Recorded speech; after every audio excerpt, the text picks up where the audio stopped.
Hello दोस्तों, अगर नगनडंग tiger और केव लॉयन के बीच लड़ाई हो जाती है तो इस लड़ाई में जीत किसकी होगी। तो यह जानने से पहले हम इन दोनों के बारे में की कुछ इंपॉर्टेंट बातें जान लेते हैं।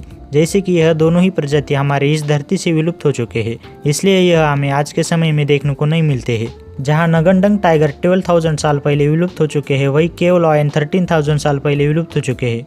और नगनडंग टाइगर सभी टाइगर की प्रजाति में का सबसे बड़ा टाइगर है, यानी कि साइबेरियन टाइगर से भी बड़ा। वही केव लॉयन आज के समय में के लॉयन से 12% बड़े थे, जिनकी साइज स्मिलोडोन पॉपुलेटर के बराबर थी। और इनके गर्दन के बालों की लंबाई यानी कि आयल की लंबाई अफ्रीकन लॉयन के मुकाबले कम ही थी। और यह ज़्यादातर यूरोप में पाए जाते थे, इसलिए इन्हें यूरोपियन केव लॉयन के नाम से भी जाना जाता है। और साथ ही यह कनाडा और अलास्का में भी पाए जाते थे। वही नगनडंग टाइगर इंडोनेशिया के संडालियन रीजन में पाए जाते थे। और यह दोनों जीवों का हमारी पृथ्वी से विलुप्त होने का कारण है क्लाइमेट चेंज, क्योंकि जब आइस एज का अंत हो रहा था तब हमारी पृथ्वी का वातावरण गर्म होने लगा था। और इसी क्लाइमेट चेंज की वजह से इनके जो शिकार थे वो भी विलुप्ति के कगार पर खड़े थे।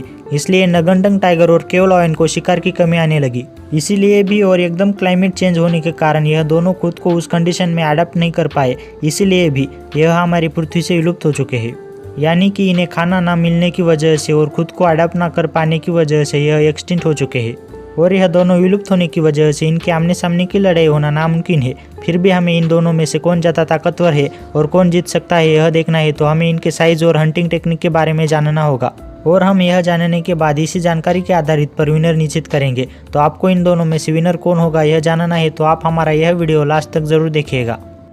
दोस्तों, ऐसे ही इंटरेस्टिंग वीडियो देखने के लिए पहले आप उस लाल कलर के सब्सक्राइब बटन को दबाकर बाजू वाले बेल आइकॉन पर क्लिक करके ऑल का ऑप्शन जरूर सिलेक्ट करें। तो सबसे पहले हम इन दोनों के साइज से ही शुरुआत करते हैं।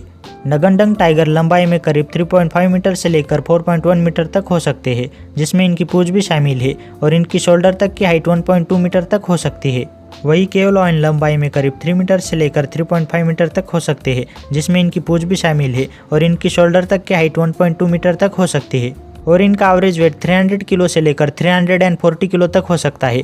वही नगनडंग टाइगर का एवरेज वेट 290 किलो से लेकर 350 किलो तक हो सकता है। मगर एक परिपक्व एडल्ट मेल नगनडंग टाइगर का वेट 480 किलो तक हो सकता है। तो आपको इसी जानकारी के आधारित पर पता चल गया होगा कि नगनडंग टाइगर साइज में केव लॉयन से बड़े होते हैं। मगर आपको यह भी पता है कि फाइट कौन सी भी हो वह साइज के बलबूते पर नहीं जीती जा सकती है। फाइट जीतने के लिए हंटिंग टेक्निक भी बहुत इंपॉर्टेंट होती है। तो इनके हंटिंग टेक्निक के बारे में जानना है, तो अब हम इनके शिकार करने के तरीके के बारे में जानेंगे। वैसे तो आपको यह बात पता ही है कि टाइगर ज़्यादातर अकेले ही रहते हैं और अकेले ही शिकार करते हैं। वही लॉयन झुंड में रहकर झुंड में ही शिकार करते हैं। इसलिए टाइगर शिकार करने के मामले में लॉयन से ज़्यादा इंटेलिजेंट होती है। वही टाइगर के पास लॉयन से ज़्यादा मसल पावर होती है, फिर भी इनका स्टेमिना लॉयन से कम ही होता है। वैसे तो सभी बड़ी बिल्लियाँ अपने शिकार के गर्दन पर वार करके उन्हें मार डालते हैं, इसलिए नगनडंग टाइगर भी अपने शिकार के गर्दन पर ही वार करते हैं। नगनडंग टाइगर आज से करीब 20,000 साल पहले हमारी इस धरती पर मौजूद थे। तब उस समय आज के मुकाबले ज़्यादा बड़े और ताकतवर जानवर मौजूद थे। तब नगनडंग टाइगर इसी जानवरों का शिकार करते थे, जिनमें बोविड जो आज के बाइसन से भी बड़े थे, यंग एलिफेंट और यंग राइनो शामिल थे। और यह इतने बड़े जानवरों का शिकार इसलिए भी कर पाते थे कि यह साइज में अच्छे खासे बड़े थे। साथ ही इनके पंजे 7.5 सेंटीमीटर से लेकर 10 सेंटीमीटर तक लंबे होते हैं। वही इनके कैनाइन टीथ 13 सेंटीमीटर तक लंबे होते हैं। और यह इन्हीं के मदद से अपने शिकार को 1350 psi बाइट फोर्स से काट सकते हैं। और यह 40 किलोमीटर प्रति घंटा की रफ्तार से भाग सकते हैं। वही केव लॉयन ज़्यादातर रेन डियर और केव बियर के बच्चों का शिकार करते थे। वही कभी कभार यह wild horse, bison, young rhino और उली मेहमत का शिकार कर लेते थे। और यह ज़्यादातर इनका झुंड में ही शिकार करते थे।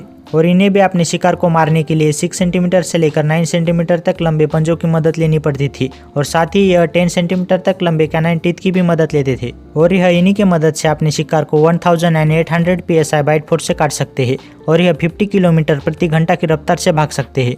तो ये थी इनकी शिकार करने की जानकारी। तो अब हम इनके फाइट के बारे में जानेंगे। वैसे तो हमने आपको यह बताया हुआ है कि नगनडंग टाइगर केव लॉयन से बड़े थे, साथ ही इनमें मसल पावर ज़्यादा होती है। वही केव लॉयन में टाइगर से ज़्यादा स्टेमिना होता है और इनका बाइट फोर्स टाइगर से बहुत ज़्यादा है। और इनकी स्पीड भी टाइगर से ज़्यादा होती है। तो इसलिए इस लड़ाई का विनर निश्चित करना बहुत मुश्किल है। अगर हम देखें तो यह लड़ाई जीतने के चांसेस दोनों के बराबर है, यानी कि 50%। फिर भी मैं मेरे ओपिनियन से बताना चाहूँगा कि इस लड़ाई में नगनडंग टाइगर की जीत होगी। तो आपका क्या ओपिनियन है, कौन जीत सकता है यह फाइट, वह हमें कमेंट बॉक्स में बताइएगा। और आपको इस वीडियो से थोड़ी सी भी नॉलेज मिली है तो आप हमारे इस वीडियो को लाइक कर दीजिएगा। और आपको ऐसे ही इंटरेस्टिंग वीडियो देखना पसंद है तो स्क्रीन पर दिखाए गए किसी भी वीडियोस पर क्लिक करके देख सकते हो। और साथ ही साथ आपको यह वीडियो अच्छा लगा तो वीडियो को लाइक कर दीजिएगा, और हमारे चैनल को अभी तक सब्सक्राइब नहीं किया है तो चैनल को सब्सक्राइब करके बेल आइकॉन को भी ज़रूर दबाइएगा। तो मिलते हैं नेक्स्ट वीडियो में, तब तक के लिए bye. Thank you for watching.